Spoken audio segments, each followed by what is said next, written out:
ನಮಸ್ಕಾರ, ಸಮತಾ ನ್ಯೂಸ್ಗೆ ಸ್ವಾಗತ. ಸುವರ್ಣ ಕರ್ನಾಟಕ ಜನಶಕ್ತಿ ವೇದಿಕೆ ವತಿಯಿಂದ ಯಲಮುತಿಗದಳ್ಳಿ ಗ್ರಾಮದಲ್ಲಿ ಅದ್ದೂರಿ 70ನೇ ಕನ್ನಡ ರಾಜ್ಯೋತ್ಸವದ ಕಾರ್ಯಕ್ರಮ. ಚಿಕ್ಕಬಳ್ಳಾಪುರ ಜಿಲ್ಲೆ ಶಿಡ್ಲಘಟ್ಟ ತಾಲೂಕಿನ ಯಲಮುತಿಗದಳ್ಳಿ ಗ್ರಾಮದಲ್ಲಿ ಕನ್ನಡ ರಾಜ್ಯೋತ್ಸವವನ್ನು ಹಮ್ಮಿಕೊಂಡಿದ್ದರು.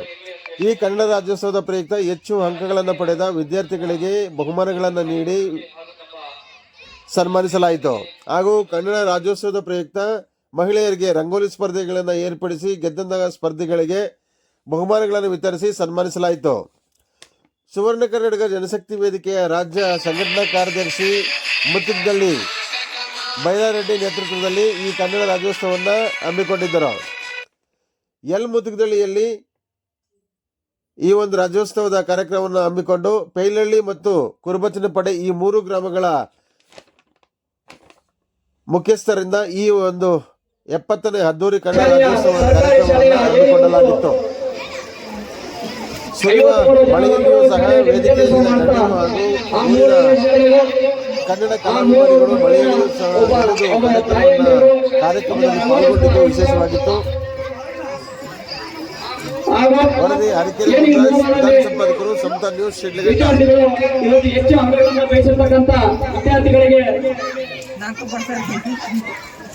ಒಂದು ಪ್ರೈಸ್ ಕೊಡೋ ಮುಖಾಂತರ ನಮ್ಮ ಸರ್ಕಾರಿ ಶಾಲೆಯಲ್ಲಿ ಹಿಂದೆ ನಮಗೆ ವಿದ್ಯಾಭ್ಯಾಸ ಕೊಟ್ಟಿರ್ತಕ್ಕಂಥ ನಮ್ಮ ಗುರುಗಳು, ಶಿಕ್ಷಕರು, ಶಿಕ್ಷಕಿಯರು ಅವರಿಗೆ ಒಂದು ಗುರುವಂದನವಾದ ಕಾರ್ಯಕ್ರಮವನ್ನು ಮಾಡಬೇಕಂತ ಆಯೋಜಿಸಿದ್ವಿ.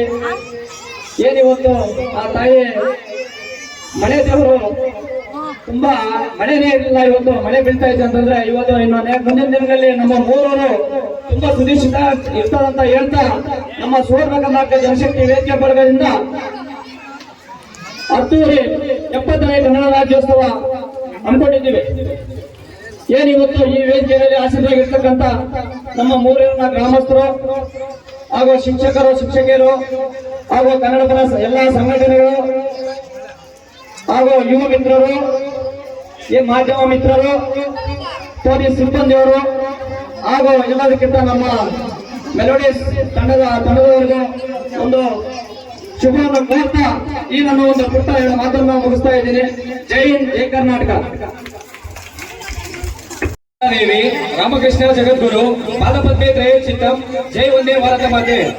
ವೇದಿಕೆ ಮೇಲೆ ಆಸೀನರಾಗಿರುವಂತಹ ಎಲ್ಲ ಗಣ್ಯರಿಗೂ ಅದೇ ರೀತಿ ಈ ವರುಣದೇವ ಅಪ್ಪರಿಸ್ತಿದ್ರು ಆ ಮಳೆಯಲ್ಲೂ ಕೂಡ ಕೂತು ತಾಳ್ಮೆಯಿಂದ ಕಾರ್ಯಕ್ರಮವನ್ನು ವೀಕ್ಷಿಸುತ್ತಿರುವಂತಹ ಎಲ್ಲ ಗುರು ಹಿರಿಯರಿಗೂ, ಅಕ್ಕ ತಂಗಿಯರಿಗೂ, ಅಣ್ಣ ತಮ್ಮಂದಿರಿಗೂ ಹಾಗೂ ಸ್ಪೆಷಲ್ ಆಗಿ ಹೇಳ್ಬೇಕು ಅಂತಂದ್ರೆ ನನ್ನ ಪ್ರೀತಿಯ ಸೆಲೆಬ್ರಿಟೀಸ್ಗಳಿಗೂ 70ನೇ ಕನ್ನಡ ರಾಜ್ಯೋತ್ಸವದ ಆರ್ಥಿಕ ಶುಭಾಶಯಗಳು.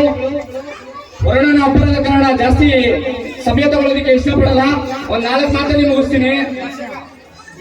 ನವೆಂಬರ್ 1 ಬಂದಿದ ತಕ್ಷಣ ಎಲ್ಲ ಕಡೆ ರಾಜ್ಯದಾದ್ಯಂತ ಏನ್ ಮಾಡ್ತಾರೆ ಅಂತಂದ್ರೆ ಅವತ್ತೊಂದ್ ದಿವಸ ಅವರ ವಸ್ತುಗಳಲ್ಲಿ ಅವರ ಒಂದು ಮಾತಿನಲ್ಲಿ ಆ ಕಾರ್ಯಕ್ರಮನ ಧ್ವಜಾರೋಹಣೆ ಮಾಡೋದ್ರ ಮೂಲಕ ಆಚರಿಸಿ ಹಂಗೆ ಮರ್ತ್ಬಿಡ್ತಾರೆ.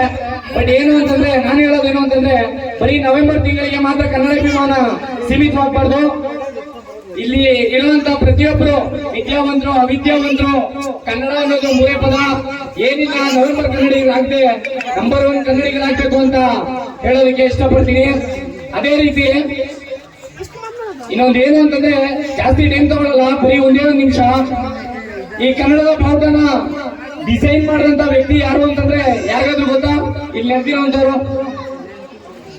ರಾಮಮೂರ್ತಿ ಅಂತ ಅಂದ್ಬಿಟ್ಟು ಅವ್ರ ಹೆಸರನ್ನೇ ಇವತ್ತು ಬೆಂಗಳೂರಿನ ಜಯನಗರಕ್ಕೆ ಎತ್ತಿದ್ದಾರೆ, ರಾಮಮೂರ್ತಿ ನಗರ ಅಂತ ಅಂದ್ಬಿಟ್ಟು. ಅದೇ ರೀತಿ ಏನಿಲ್ಲ, ಕನ್ನಡಕ್ಕಾಗಿ ಜನನ, ಕನ್ನಡಕ್ಕಾಗಿ ಮರಣ, ಸಿರಿಗನ್ನಡಂ ಗೆಲ್ಗೆ, ಸಿರಿಗನ್ನಡಂ ಬಾಳ್ಗೆ ಅಂತ ಹೇಳೋದ್ರ ಮುಖಾಂತರ ವರ್ಷದ 365 ದಿವಸನೂ ನಾವು ಕನ್ನಡಿಗರಾಗಿ ಬದುಕೋಣ ಅಂತ ಅಂದ್ಬಿಟ್ಟು ಹೇಳೋದಕ್ಕೆ ನಿಮ್ಮಲ್ಲಿ ವಿನಂತಿಸಿಕೊಳ್ಳೋದಕ್ಕೆ ಇಷ್ಟಪಡ್ತೀನಿ. ಜೈ ಹಿಂದ್, ಜೈ ಭಾರತ ಮಾತೆ. ಅದೇ ರೀತಿ ಹಸಿರಾಗಲಿ ಕರುನಾಡು, ಉಸಿರಾಗಲಿ ಸುವರ್ಣ ಕರ್ನಾಟಕ ಅಂತ ಹೇಳೋದಕ್ಕೆ ಇಷ್ಟಪಡ್ತೀನಿ. ಅವಕಾಶಕ್ಕಾಗಿ ಧನ್ಯವಾದಗಳು. ಬೈಲಾರೆಡ್ಡಿ ಅವರು ಇವತ್ತು ನಮ್ಮ ಜೊತೆಯಲ್ಲಿ ಗ್ರಾಮ ಪಂಚಾಯತಿಯ ಸದಸ್ಯರಿಂದ ಹಿಡಿದು ಸಮಾಜ ಸೇವೆಯನ್ನು ಮಾಡ್ತಿರುವಂತಹ ಅನೇಕ ಹಿರಿಯ ಜೀವನ ನಮ್ಮ ಜೊತೆಯಲ್ಲಿ ಕಾರ್ಯಕ್ರಮದಲ್ಲಿ ಭಾಗಿಯಾಗ್ತಿದೆ. ವೇದಿಕೆಯಲ್ಲಿ ನೋಡ್ತಿರುವಂತಹ ದೃಶ್ಯ ಅತಿ ಹೆಚ್ಚು ಅಂಕಗಳನ್ನು ಗಳಿಸಿರುವಂತಹ ವಿದ್ಯಾರ್ಥಿಗಳಿಗೆ ಒಂದು ಸನ್ಮಾನವನ್ನ ನೆರವೇರಿಸಿರುವಂತಹ ಒಂದು ಕುಟುಂಬದ ಚಿತ್ರವನ್ನ ನೀವು ವೇದಿಕೆಯಲ್ಲಿ ನೋಡ್ತೀವಿ. ನಿಮ್ಮ ಪ್ರೀತಿಯ ಚಪ್ಪಾಳೆ ಮುಖಾಂತರ ಅವರಿಗೆ ಬೆಂಬಲವನ್ನು ಕೊಡಬೇಕು. ಮತ್ತಷ್ಟು ಪ್ರತಿಭೆಯನ್ನ ಸಮಾಜಕ್ಕೆ ಕಾರ್ಯಕ್ರಮ ಇದಾಗ್ತದೆ ಒಂದು ಇವತ್ತು ನಮ್ಮ ಜೊತೆಯಲ್ಲಿ ರಾಜ್ಯದ ಹೆಸರಾಂತ ವಾದ್ಯಗೋಷ್ಠಿಗಳು ಒಂದಾಗಿರುವಂತಹ ಹಿಟ್ ಆಫ್ ಮೆಲೋಡಿಸ್ ನ ತಂಡ ಇವತ್ತು ನಮ್ಮ ಜೊತೆ ಕಾರ್ಯಕ್ರಮದಲ್ಲಿದೆ. ಕಾರ್ಯಕ್ರಮ ತುಂಬಾ ಚೆನ್ನಾಗಿ ಮೂಡಿ ಬರ್ತಾ ಇತ್ತು. ಈ ಮಳೆ ಒಂದಿಲ್ಲ ಅಂತ ಹೇಳಿದ್ರೆ ಇನ್ನೂ ತುಂಬಾ ಅದ್ಭುತವಾಗಿತ್ತು ಅಂತ ಕಾರ್ಯಕ್ರಮ, ಅರ್ಥಪೂರ್ಣವಾದಂತಹ ಕಾರ್ಯಕ್ರಮ. ಅತಿ ಹೆಚ್ಚು ಅಂಕಗಳನ್ನು ಗಳಿಸಿದ ಪುಸ್ತಕದ ಹಳ್ಳಿ ಇಬ್ಬರು ದ್ವಿತೀಯ ಬಹುಮಾನವನ್ನ ತಮ್ಮ ಮುಡಿಗೇರಿಸಿಕೊಂಡಿರ್ತಾರೆ ಬಂಧುಗಳೇ. ಅದೇ ರೀತಿಯಾಗಿ ಈ ಮೂರನೇ ಬಹುಮಾನವನ್ನು ಪಡೆದಿರುವಂತದ್ದು ಭಾಗ್ಯಮ್ಮ ಕುರುಬಚ್ಚನ್ ಪಡೆ HP ಅಶ್ವಿನಿ ಪೈಲಹಳ್ಳಿ ಭಾಗ್ಯಮ್ಮ ಕುರುಬಚ್ಚನ ಪಡೆ ಮೂರನೇ ಬಹುಮಾನವನ್ನು ಪಡೆದಿರುವಂತಹದ್ದು. ಅರ್ಥಪೂರ್ಣ ಕಾರ್ಯಕ್ರಮ.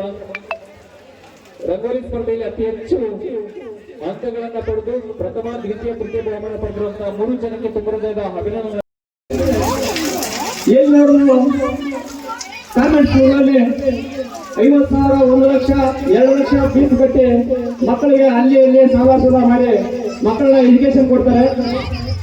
ಆ ಒಂದು ಕಾರಣಕ್ಕಾಗಿ ಇವತ್ತು 23 ಗ್ರಾಮದಲ್ಲಿ ಹಿಂದೆ 10 ಜನ 15 ಜನ ಮಕ್ಕಳು ಇದ್ದಂತಹ ಸ್ಕೂಲ್ ಇವತ್ತು ಆ ಜನಗಳ ಆಶೀರ್ವಾದ, ಆ ದೇವರ ಆಶೀರ್ವಾದ ಇವತ್ತು ಒಂದು 53 ಜನ ಮಕ್ಕಳಿಗೆ ವಿದ್ಯಾಭ್ಯಾಸ ಕೊಡುವಂತ ಒಂದು ಕೆಲಸ ಮಾಡ್ತಾ ಇದ್ದೀವಿ. ಒಂದು 3 ವರ್ಷ ಆಯ್ತು SDM ಅಧ್ಯಕ್ಷನಾಗಿ. ಇವತ್ತು ಆ ಸ್ಕೂಲು ನಮಗೆ ಹೇಳಕ್ಕೆ ಆಗಲ್ಲ. ಆ ಒಂದು ಸ್ವಾಮೀಜಿಗಳ ಶಿಬಿರದಲ್ಲಿ ಸ್ವಾಮೀಜಿಗಳ ಸ್ಕೂಲ್ ನಡೀತಾ ಇದೆಯೋ ಕಾಲೇಜು, ಅದಕ್ಕಿಂತ ಹೆಚ್ಚಿನವಾಗಿ ಆ ಮಕ್ಕಳಿಗೆ ವಿದ್ಯಾಭ್ಯಾಸ ನಮ್ಮ ಶಿಕ್ಷಕರಿಗೆ ಆ ಮೇಡಮ್ ನೋಡಿ ಒಂದು ಏನಾದ್ರೂ ಸಾಲದು ಅಂತ ವಿದ್ಯಾಭ್ಯಾಸ, ಅಂತ ಒಂದು ಸ್ಪೋರ್ಟ್ಸು, ಅಂತ ಒಂದು ಪ್ರತಿಯೊಂದರಲ್ಲಿ ಶಿಸ್ತು, ಆ ಊಟ ಅಡುಗೆ ಮಾಡುವಂತ ಆ ಕಾರ್ಯಕರ್ತರು ಅವ್ರಿಗೂ ಅಷ್ಟೇ, ನಮ್ಮ ಟೀಚರ್ಸ್ ಅವ್ರಿಗೂ ಅಷ್ಟೇ, ಎಲ್ಲರೂ ಈ ಮೂರನ್ನು ಗ್ರಾಮಸ್ಥರು ಕೈ ಜೋಡಿಸ್ತಾ ಇದ್ದಾರೆ. ಈಗ ಆ ಒಂದು ನಿಟ್ಟಿನಲ್ಲಿ ಈ ಒಂದು ಮೂರನ್ನ ಇನ್ನು ಮುಂದಿನ ದಿನದಲ್ಲಿ ನಮಗೆ ಯಾವುದೇ ರೀತಿಯ ರಾಜಕೀಯ ಬೇಡ. ರಾಜಕೀಯ ಇದ್ರೆ ಅಕಸ್ಮಾತ್ ಒಂದು 10 ನಿಮಿಷ 20 ನಿಮಿಷ ಇಟ್ಕೊಂಡು ಆ ಒಂದು ನಿಟ್ಟಿನಲ್ಲಿ ನಮ್ಮ ರಾಜ್ಯಾಧ್ಯಕ್ಷರು ಅವರು ಬರಬೇಕಾಗಿತ್ತು ಎಲ್ಲ ಕಾರಣಗಳು ನಿಂತಿದ್ದಾರೆ. ಹಾಗೂ ನಮ್ಮ ಊರಿನ ಗ್ರಾಮ ಪಂಚಾಯತಿ ಸದಸ್ಯರಾದಂತಹ ಮಂಜುಳಾ ರಾಜನವರು, ಹಾಗೂ ಇನ್ನೊಬ್ಬ ಸದಸ್ಯರಾದಂತಹ ನಾರಾಯಣಪ್ಪನವರು, ಹಾಗೂ ಊರಿನ ಮುಖಂಡರಾದಂತಹ MK ಹನುಮಂತನವರು, ಹಾಗೂ ನಮ್ಮ ಊರಿನ ಎಲ್ಲ ಗ್ರಾಮಸ್ಥರು ಸೇರಿ ಈ ಒಂದು ವೇದಿಕೆ ಕಾರ್ಯಕ್ರಮ ಹಂಚಿಕೊಂಡಿದ್ವಿ. ಕಾರಣಾಂತರದಿಂದ ನಮ್ಮ ಮಾಜಿ ಶಾಸಕರಾದಂತಹ M ರಾಜಣ್ಣವರು ಶಿವಲಿಂಗ ರಾಜಣ್ಣವರು ಬರಬೇಕಾಗಿತ್ತು, ಕಾರಣಾಂತರದಿಂದ ಬಂದಿಲ್ಲ. ಹಾಗೂ ಅವರು ಮಾಡಕ್ಕೆ ಒಳ್ಳೆ ಕೆಲಸ ಮಾಡ್ತೀರಾ, ಇನ್ನು ಮುಂದಕ್ಕೂ ಇದೇ ತರ ಒಳ್ಳೆ ಕೆಲಸ ಮಾಡಿ ನೋಡಿ ಅಂತ ಹೇಳ್ತಾ, ಅದೇ ರೀತಿ ಇನ್ನೊಬ್ಬರು ನಮ್ಮ ವಾಟಳ್ಳಿ ಆನಂದ್ ಕುಮಾರ್ ಅಂತ ಅವರು ಬೆಂಗಳೂರಲ್ಲಿ ಸುಮಾರು ಒಂದು 20 ವರ್ಷ ಹಿಂದೆ ಏನು ಹಿಂದಿನ ಹೋಗಿ ಇವತ್ತು ಆ ಬೆಂಗಳೂರಲ್ಲಿ ಜೀವನ ಮಾಡಿ ಇವತ್ತು ಪ್ರತಿಯೊಂದು ಯಾವುದೇ ಒಂದು ಕಾರ್ಯಕ್ರಮ ಆಗಲಿ ಇಲ್ಲ ಪ್ರತಿಯೊಂದು ಶಾಲೆಯಾಗಲಿ ಯಾವುದೇ ಒಂದು ಹಾಸ್ಪಿಟಲ್ ಆಗಲಿ ಅಂತ ಕೇಳುವಾಗ ಹಿಂದೆ ಮುಂದೆ ನೋಡಿದ್ರ ಅವರು ಕೈಲಾದಂತ ಇರ್ತಾ ಇರ್ತಾರೆ. ಅದೇ ರೀತಿ ಗೊತ್ತಿಲ್ಲ. ನಾನು ಯಾರನ್ನ ಏನೇ ಮಾತಾಡಿದ್ರು, ಹೆಣ್ಮಕ್ಳಾಗ್ಬೋದು, ದೊಡ್ಡವರಾಗ್ಬೋದು, ಇಲ್ಲ ಸ್ನೇಹಿತರಾಗ್ಬೋದು, ಯಾರು ನನಗೆ ಏನು ಮಾಡ್ತಾರ ಅಂದ್ರೆ ನನಗೆ ನಾಚಿಕೆ ಇಲ್ಲ. ಏನ್ ನಾಚಿಕೆ ಇಲ್ಲ ಅಂದ್ರೆ ನಾವು ಊರು ಬೆಳಿಬೇಕು, ಜನ ಬೆಳಿಬೇಕು, ನಾವೆಲ್ಲ ಚೆನ್ನಾಗಿರೋಣ ಉದ್ದೇಶ. ಹಾಗೆ ಈ ಒಂದು ನಮ್ಮ ಶಿಡ್ಲಘಟ್ಟ ತಾಲೂಕಿನಲ್ಲಿ ಎಲ್ಲಿ ನೋಡಿದ್ರು ಒಂದು ವಿದ್ಯಾಭ್ಯಾಸನೇ ಕೊರತೆ. ಆ ಕೊರತೆ ಇರೋ ಕಾರಣ ಒಂದು ನನಗೂ ಪುನೀತರಾಜ್ಕುಮಾರ್ ನೋಡಿ ಚಿಕ್ಕದಾಗಿ ಒಂದು ಆಶ್ರಮ ಮಾಡಬೇಕು ಅಂತ ಒಂದು ಇದು ಮಾಡಿದಾಗ ಫೆಬ್ರವರಿ 16 ಹುಟ್ಟುಹಬ್ಬ ದಿವಸ ಒಂದು ಚಿಕ್ಕದಾಗಿ ಆಶ್ರಮವನ್ನು ಓಪನ್ ಮಾಡಿ, ಯಾರು ನಮ್ಮ ಪ್ರಪಂಚದಲ್ಲಿ ಅನಾಥರನ್ನ ಎಲ್ಲರೂ ತಂದೆ ತಾಯಿ ಇರ್ತಾರೆ, ಅಕ್ಕ ತಂಗಿಯರು ಇರ್ತಾರೆ, ಅಣ್ಣ ತಮ್ಮ ಇರ್ತಾರೆ, ಆದರೆ ವಿದ್ಯಾಭ್ಯಾಸ ಕೊಡುವಂತ ಒಂದು ಶಕ್ತಿ ಅವರಲ್ಲಿ ಇರಲ್ಲ. ಅಂತ ಮಕ್ಕಳನ್ನ ಇವತ್ತು ಕರ್ಕೊಂಡ್ಬಂದು ನಾವು ಸ್ವಂತ ಮಕ್ಕಳಿಂದ ನಾನು ನಮ್ಮ ಧರ್ಮಪತ್ನಿಯಾದ ಸುಧಾ ಇಬ್ಬರು ಸೇರಿ ಕೈ ಜೋಡಿಸ್ಕೊಂಡು ಇವತ್ತು ಆ ಮಕ್ಕಳಿಗೆ ವಿದ್ಯಾಭ್ಯಾಸ ಕೊಡ್ತಾ ಇದ್ದೀವಿ. ಅವ್ರಿಗೆ ಯಾವುದೇ ರೀತಿ ಯಾರು ಅಷ್ಟೇ ನಮ್ಮ ಪ್ರಪಂಚದಲ್ಲಿ ಯಾರು ಅನಾಥರು ಬಡವರನ್ನ ಒಂದು ಪದ್ಧತಿ ಇಟ್ಕೊಂಡ್ಬಾರ್ದು. ಅನಾಥ ಅಂತ ಹೇಳಿದ್ರೆ ನಾವೇನು ಕೋಟಿಗಿರೋರಲ್ಲ. ಆ ಒಂದು ನಿಟ್ಟಿನಲ್ಲಿ ಇವತ್ತು ಈ ಒಂದು 3 ಗ್ರಾಮಸ್ಥರ ಒಂದು ಆಶೀರ್ವಾದದಿಂದ ಸುವರ್ಣ ಕರ್ನಾಟಕ ಜನಶಕ್ತಿ ವೇದಿಕೆ ಕಾರ್ಯಕ್ರಮ ಮುಗಿತು. ಇನ್ನೊಂದು 1 ಅವರಲ್ಲಿ ಮಳೆ ನಿಂತವೇ ಕಾರ್ಯಕ್ರಮ ನಡೆಸ್ತೀವಿ ಅಂತ ಹೇಳ್ತಾ, ಪ್ರತಿಯೊಬ್ಬರು ಇಲ್ಲಿ ಬಂದಿರ್ತಕ್ಕಂಥ ಅಕ್ಕ ತಂಗಿಯರು, ಅಣ್ಣ ತಮ್ಮಂದಿರು, ನನ್ನ ಸ್ನೇಹಿತರು ಎಲ್ಲರೂ ಬಂದು ಅಲ್ಲಿ ಊಟ ಮಾಡಿ ಆಮೇಲೆ ವೇದಿಕೆ ಕಾರ್ಯಕ್ರಮ ಬರಬೇಕಂತ ಹೇಳ್ತಾ ನಮ್ಮ ಒಂದು ಈ ಮಾತುಗಳನ್ನು ಜೈ ಕರ್ನಾಟಕ. ಕುಟುಂಬ ನಡೆಸುವಂಥದ್ದು ಕಷ್ಟ. ಅಂತ ಒಂದು ಸ್ಥಿತಿಯಲ್ಲಿ ಕುಟುಂಬದ ಜೊತೆಗೆ ಮಕ್ಕಳು ಸಹ ನನ್ನ ಮಕ್ಕಳು ಅನಾಥ ಮಕ್ಕಳಲ್ಲ, ಅವರು ನನ್ನ ಮಕ್ಕಳು. ಅಂತ ಒಂದು ಮಕ್ಕಳಿಗೆ ನಾನು ನನ್ನ ಕೈಲಾದಷ್ಟು ನನ್ನ ಮಕ್ಕಳ ರೀತಿ ಬಟ್ಟೆ, ವಿದ್ಯೆ, ಬುದ್ಧಿ ಎಲ್ಲವನ್ನು ಕೊಟ್ಟು ಅವರನ್ನು ದೊಡ್ಡವರನ್ನಾಗಿ ಮಾಡಿ ಸಮಾಜದಲ್ಲಿ ಅವ್ರಿಗೂ ನಾನು ಒಂದು ಈ ಥರ ಒಂದು ವಿದ್ಯಾಭ್ಯಾಸವನ್ನು ಕೊಟ್ಟಿದ್ದೆ. ಆದರೆ ಮುಂದಿನ ದಿನಗಳಲ್ಲಿ ಅವರು ಈ ಥರ ಸುಮಾರು ಹಲವಾರು ಆಶ್ರಮಗಳನ್ನು ಮಾಡಬಹುದು ಅನ್ನೋ ಒಂದು ಮುಂದಿನ ಗುರಿ ಇಟ್ಕೊಂಡು ಆ ಮಕ್ಕಳಿಗೆ ಅದೇ ರೀತಿ ಶಾಲೆಯಲ್ಲಿ ಇವತ್ತು ಯಾವುದೇ ಕಾನ್ವೆಂಟ್ಗೂ ಕಡಿಮೆ ಇಲ್ಲ ನಾವು ಅನ್ನೋ ರೀತಿಯಲ್ಲಿ ಮಕ್ಕಳಿಗೆ ಒಳ್ಳೆಯ ವಿದ್ಯಾಭ್ಯಾಸವನ್ನು ಕೊಟ್ಟುಕೊಂಡು ನಾನು ಸುಮಾರು ಈ ಒಂದು 9 ವರ್ಷದಿಂದ ನಾನು ನೋಡ್ತಾ ಇದ್ದೀನಿ. ಮಕ್ಕಳಿಗೆ ಯಾವುದೇ ಕೊರತೆ ಇಲ್ಲದೆ ಮಕ್ಕಳ ಎಲ್ಲ ಕೊರತೆಗಳನ್ನು ನಿಭಾಯಿಸಿಕೊಂಡು ಸುವರ್ಣ ಕರ್ನಾಟಕ ಜನಶಕ್ತಿ ವೇದಿಕೆಯ ಜೊತೆಯಲ್ಲಿ ಕೈ ಜೋಡಿಸಿಕೊಂಡು ಜನ ಹಂಚ್ಕೊಳ್ತಾರೆ, ಜನ ಮಾತಾಡ್ಕೊಳ್ತಾರೆ, ಅಲ್ಲಿ ಬರುತ್ತೆ, ಇಲ್ಲಿ ಬರುತ್ತೆ, ಈಗ ಬರುತ್ತೆ, ಹಾಗೆ ಬರುತ್ತೆ ಅಂತ. ಯಾರು ಹಳ್ಳಕ್ಕೆ ಇಳಿತಾರೋ ಅಥವಾ ನೀರಿಗೆ ಇಳಿತಾರೋ ಅವ್ರಿಗೆ ಗೊತ್ತು ಈಜಬೇಕಾದ್ರೆ ಏನು ಮಾಡಬೇಕು ಅಂತ. ಆ ಒಂದು ರೀತಿಯಲ್ಲಿ ನಾನು ಸಹ ಸುಮಾರು ಕಾರ್ಯಕ್ರಮಗಳನ್ನು ನೋಡ್ತೇನೆ, ಸುಮಾರು ರಕ್ಷಣಾ ವೇದಿಕೆಗಳಲ್ಲಿ ಓಡಾಡ್ತೇನೆ, ಸುಮಾರು ಸಾಮಾಜಿಕ ಕಾರ್ಯಕ್ರಮಗಳಲ್ಲಿ ಭಾಗಿಯಾಗ್ತೇನೆ, ಹಲವಾರು ಜಾಗಗಳಲ್ಲಿ ನೋಡ್ತೇನೆ. ಅದರಲ್ಲೂ ಸಹ ಇವತ್ತು ವಿಶೇಷ ಅಂತ ಹೇಳಲಿಕ್ಕೆ ಇಷ್ಟಪಡ್ತೇನೆ. ಕಾರಣ ಏನಪ್ಪಾ ಅಂದ್ರೆ ಇದು ಯಾವುದೇ ಅನುದಾನಿತ ಆಶ್ರಮ ಅಲ್ಲ, ಯಾವುದೇ ಅನುದಾನವನ್ನು ಪಡೆದುಕೊಂಡಂತ ಆಶ್ರಮನೂ ಅಲ್ಲ. ಯಾವುದೇ ಸರ್ಕಾರದಿಂದ ಅಥವಾ ಕರ್ನಾಟಕ ಸರ್ಕಾರ ಇರ್ಬೋದು, ಕೇಂದ್ರ ಸರ್ಕಾರ ಇರ್ಬೋದು, ಅಥವಾ ಯಾವುದೇ ಒಂದು ಸರ್ಕಾರದ ಅಧೀನದ ಅಧಿಕಾರಿಗಳಿಂದ ಇರ್ಬೋದು, ಯಾವುದೇ ಒಂದು ಅನುದಾನವನ್ನು ತೆಗೆದುಕೊಂಡೆ ತನ್ನ ಸ್ನೇಹಿತರು ಇರ್ಬೋದು, ತನ್ನ ಸಹಪಾಠಿಗಳು ಇರ್ಬೋದು, ಅವರ ಕಷ್ಟ ಇರ್ಬೋದು, ಆ ಒಂದು ವ್ಯಕ್ತಿ ಬೆಳಗ್ಗೆಯಿಂದ ಸಂಜೆವರೆಗೂ ಸುಮಾರು ಬಾರಿ ನಾನು ಅಬ್ಸರ್ವ್ ಮಾಡಿದರೆ ತನ್ನ ಕೆಲಸವನ್ನ ಮಾಡಿಕೊಂಡು ನನಗನಿಸಿ ಎಲ್ಲೂ ಮೋಸ ಆಗದೇ ಇರೋ ಥರ, ಯಾರಿಗೂ ಮೋಸ ಮಾಡದೇ ಇರೋ ಥರ ಆ ಮಕ್ಕಳನ್ನು ನನ್ನ ಮಕ್ಕಳಂತೆ ಬೆಳೆಸ್ತಾ ಇದ್ದಾರೆ. ಇವತ್ತು ನನಗೂ ಒಂದು 2 ಮಕ್ಕಳಿದೆ. 2 ಮಕ್ಕಳನ್ನ ವಿದ್ಯಾಭ್ಯಾಸವನ್ನು ಕೊಟ್ಟು ಸಮಾಜದಲ್ಲಿ ಒಂದು ಒಳ್ಳೆ ವ್ಯಕ್ತಿಗಳನ್ನ ಮಾಡ್ಬೇಕಂತೇಳಿ ನಾವು ಎಷ್ಟೆಲ್ಲ ಕಷ್ಟಪಡ್ತೀವಿ. ಅದರಲ್ಲೂ ಆಗಲೇ ನಮ್ಮ ಭಗತ್ ಅವರು ಹೇಳ್ತಾ ಇದ್ರು, ಮೇಬಿ 16 ಜನ ಮಕ್ಕಳು ಅಂತ ನನಗೆ ಗೊತ್ತಿರೋ ಮಾಹಿತಿ ಪ್ರಕಾರ 18 ಜನ ಮಕ್ಕಳನ್ನು ಸಹ ಯಾರಿಗೂ ಕಾಲಿಗೆ ಕಪ್ಪುಡಿಯನ್ನು ಸಹ ಕೊರತೆ ಇಲ್ಲದೆ ನೋಡ್ಕೊಳ್ತಾ ಇದ್ದಾರೆ ಅನ್ನೋದ್ರಲ್ಲಿ ನಿಜವೂ ನನಗೆ ತುಂಬಾ ಸಂತೋಷವಾದ ವಿಷಯ.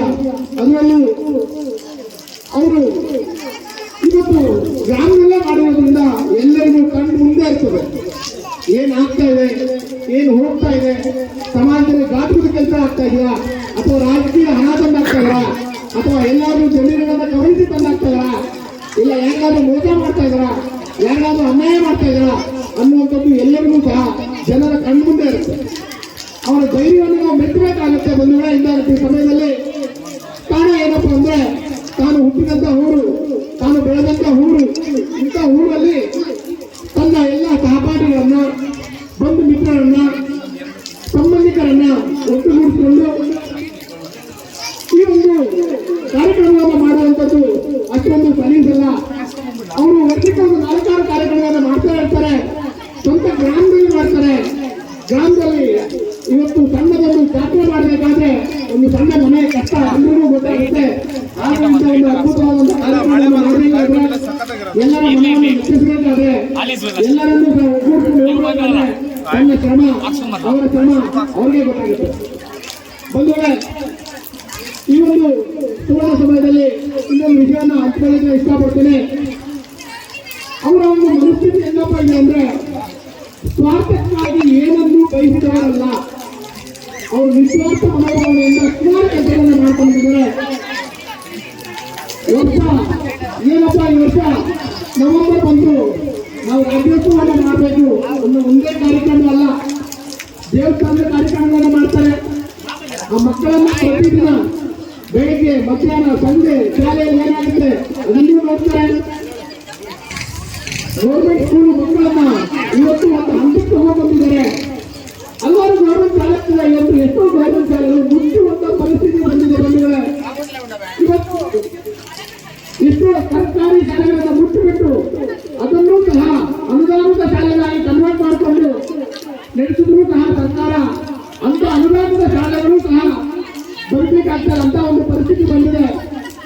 ಇವತ್ತು ಖಾಸಗಿ ಶಾಲೆಗಳ ಹಾವಳಿ ಜಾಸ್ತಿ ಆಗಿದೆ. ಎಲ್ರಿಗೂ ಗೊತ್ತಿದೆ, ಖಾಸಗಿ ಶಾಲೆಗಳು ಬಹಳ ಲೂಟಿ ಮಾಡ್ತಾ ಇದ್ದಾರೆ. ಲೂಟಿ ಮಾಡಿಕೊಂಡು ಅವರ ವಿದ್ಯಾಭ್ಯಾಸಕ್ಕೆ ಸರ್ಕಾರಿ ಶಾಲೆಗಳು ಏನೂ ಕಮ್ಮಿ ಇಲ್ಲ ಅನ್ನೋದ್ರ ಹೋದ SSLC ಅಥವಾ 10th ರಿಸಲ್ಟ್ ಗೊತ್ತಾಗುತ್ತೆ ಸರ್ಕಾರಿ ಶಾಲೆಗಳು ಎಷ್ಟು ಮಟ್ಟಿಗೆ ರಿಸಲ್ಟ್ ಅನ್ನು ಕೊಟ್ಟಿದ್ದಾರೆ ಅಂತೇಳಿ. ಮತ್ತೆ ಸರ್ಕಾರಿ ಶಾಲೆಗಳು ಯಾವ ರೀತಿ ಮಕ್ಕಳನ್ನ ಬೆಳೆಸ್ತಾರೆ, ಸರ್ಕಾರಿ ಶಾಲೆಗಳು ಬರೀ ಮಕ್ಕಳ ರಿಸಲ್ಟ್ ಉದ್ದೇಶದಿಂದ ಹೋಗ್ತಾರೆ. ಮಕ್ಕಳಿಗೆ ಬರೀ ವಿದ್ಯಾಭ್ಯಾಸ ಸರ್ಟಿಫಿಕೇಟ್ ಗ್ರಾಜುಯೇಷನ್ ಮಾತ್ರ ಬೇಕಾಗಿಲ್ಲ, ಜನರಲ್ ನಾಲೆಡ್ಜ್ ಬಹಳ ಇಂಪಾರ್ಟೆಂಟ್. ಜನರಲ್ ನಾಲೆಡ್ಜ್ ಇಲ್ಲ ಅಂದ್ರೆ ಮಕ್ಕಳು ಮುಂದಿನ ಪೀಳಿಗೆಯಲ್ಲಿ ಬಹಳ ಕುಂಠಿತರಾಗ್ತಾರೆ, ದೇಶ ಬಿಟ್ಟು ಹೊರದೇಶಕ್ಕೆ ಹೋಗುವಂತ ಪರಿಸ್ಥಿತಿ ಬರುತ್ತೆ. ಹಂಗಾಗಿ ಮಕ್ಕಳಿಗೆ ಜನರಲ್ ನಾಲೆಡ್ಜ್ ಸಹ ಸರ್ಕಾರಿ ಶಾಲೆಗಳಲ್ಲಿ ಮಾತ್ರ ಬೆಳೆಸಿಕೊಳ್ಳಲಿಕ್ಕೆ ಸಾಧ್ಯ. ಆ ಸರ್ಕಾರಿ ನಾನು ಸಹ ಸರ್ಕಾರಿ ಶಾಲೆಯಲ್ಲಿ ಹೋಗ್ಬೇಕು ಒಬ್ಬ ವ್ಯಕ್ತಿ ನನಗೆ ಗೊತ್ತು. ಮೂರೂರಿನ ಗೌರವ ಆಶೀರ್ವಾದ ಅಂತ ಹೇಳ್ತೀನಿ. ಹಾಗೂ ನಮ್ಮ ಮಹೇಶ್ವರ ಓಂಶಕ್ತಿ ಅವರ ಆಶೀರ್ವಾದ. ಇನ್ನು ಮುಂದೆ ಯಾವುದೇ ರೀತಿ ನನಗೆ ಬೆನ್ನಿಂದ ನಿಂತ್ಕೊಂಡಿರ್ತಕ್ಕಂಥವರೇ ನಮ್ಮ ಪಾಪ ಎಲ್ಲೇ ಹುಟ್ಟಿ ಎಲ್ಲೇ ಬೆಳೆದು ನಮ್ಮ JCB ಆಪರೇಟರ್ ದೇವರಾಜ್ ಅಂತ. ಇವತ್ತು ನನಗೊಂದು ಏನು ಹೆಮ್ಮೆ ಅಂತಂದ್ರೆ 5 ವರ್ಷ ಆಯ್ತು ನನ್ನ ಹತ್ರ ಬಂದು. ಆ ಒಂದು 5 ವರ್ಷ ಆದ್ರೂ ಡ್ರೈವರ್ ಅನ್ನಲ್ಲ ಮನೆ ಮಗಳಿಗೆ ಚಿತ್ರಗೆ ಸ್ವಂತ ನನ್ನ ಮಗನಿಗೆ ಕೇಳಲ್ಲ ಏನಂತ ಯಪ್ಪ ಊಟ ತಿಂದೆ ಅಂತ ಕೇಳಲ್ಲ. ಇವತ್ತು ಆದ್ರೆ ರಾತ್ರಿ ಆಗಲು ನಾನು ಏನಂತ ನೋಡಿಲ್ಲ. ಇವತ್ತು ನನ್ನ ಬೆನ್ನಿಂದೆ ಮಗನೇ ಮನೆ ಮದುವೆ ಮಾಡಲು ಮಗ ಅಂತಾನೆ ಹಾಕೊಂಡಿದ್ದೆ, ಸಾಕು ಮಗ ಅಂತ ಹಾಕಿದ್ದೆ. ಇನ್ನು ಮುಂದೆ ಅಷ್ಟೇ ಅವನು ಸಾಕು ಮಗನಲ್ಲ, ಅವನ ಸ್ವಂತ ಮಗನೇ ಅಂತ ಅಂದ್ಕೊಂಡು ಹಾಗಂತೇಳಿ ನನ್ನ ಮಗನ ಟೀಕೆ ಮಾಡ್ತಾ ಇಲ್ಲ. ಯಾಕಂದ್ರೆ ಅವನು ಹೈಯರ್ ಎಜುಕೇಶನ್ ಮಾಡಿದ್ದಾನೆ 99%. ಯಾಕೆ ಇವತ್ತು ಅವನಲ್ಲಿ ಬೆಳೆಸಿದ್ದೀನಿ ಅಂದ್ರೆ ಈ ಒಂದು ಊರಿನಾಗ ಒಂದು 30-40 ಜನಕ ಏನು ನಾನು ಎಜುಕೇಶನ್ ಮಾಡಿರ್ತಕ್ಕಂಥ ಮಕ್ಕಳಿಗೆಲ್ಲ ಏನು ಪುಸ್ತಕ ಆಗಿರೋದಕ್ಕೆಲ್ಲ ಏನ್ ಕೊಟ್ಟು ಮುಂದಿನ ಅವನು ಒಂದು ಮನುಷ್ಯ ಯಾವತ್ತು ಕೆಡಬೇಕು, ಕೆಟ್ಟವನು ಒಂದು ಉದ್ದಾರ ಆಗ್ಲೇ ಆಗ್ತಾನೆ. ಆ ಒಂದು ಇದರಲ್ಲಿ ಅವ್ನು ಒಳ್ಳೇದಾಗ್ತಾನೆ ಅಂತ ನಾನು ತುಂಬಾ ಆಸೆ ಐತೆ. ನನಗೂ ಒಬ್ಬ ಮಗ ಇರೋದು. ಆದ್ರೆ ಆ ಮಗ ಒಬ್ಬ ಜೊತೆಗೂ ಆ ದೇವರಾಜ್ ಅನ್ನೋ ಮಗನು ಅವನು ನನ್ನ ಮಗನೇ.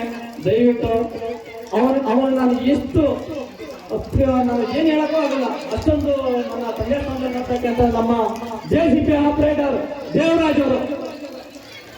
ಇನ್ನು ಮುಂದೆ ಯಾವುದೇ ರೀತಿ ಅವರು ಏನಂದ್ಕೊಂಡ್ರು ಗೊತ್ತಿಲ್ಲ. ನಾನಿರೋ ತನಕ ನನ್ನ ಕೊನೆ ಮುಗಿರೋ ತನಕ ನಾನು ನಮ್ಮ ಹೆಂಡತಿ ಆದವರು ನಮಗೇನು ಬೇಡ. 4 ಜನ ತಿರ್ಕೊಂಡ್ಬಂದಾದ್ರು ಜೀವನ ಮಾಡೋಣ.